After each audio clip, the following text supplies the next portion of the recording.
what happened is the United States and European Union mobilized this virulent nationalist group out of Lvov in Western Ukraine, among whom were these neo-Nazis who worshiped Stepan Bandera and the Banderista movement, which was a pro-Nazi Ukrainian national movement, carried out a resistance in that area for decades.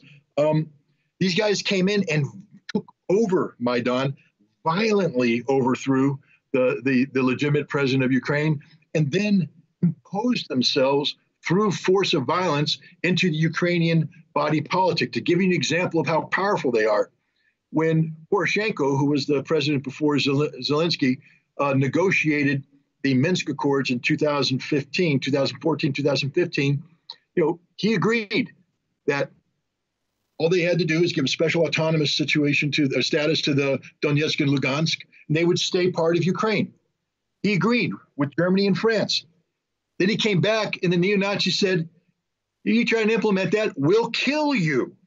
Americans get upset with a bunch of rioters taking the capital and then leaving the same day. I get upset about it. I'm not happy about it. But it ain't an insurrection. An insurrection is what happened in Ukraine. It's happening every day. Zelensky was told he was elected to be the president who brought peace. If you remember, Zelensky toured the front line because they were supposed to disarm.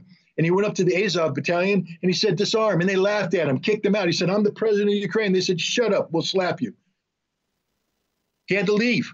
And he was told, "If you sign Minsk, we will hang you by the neck until dead." That's the control these people have. And they've done it in the military.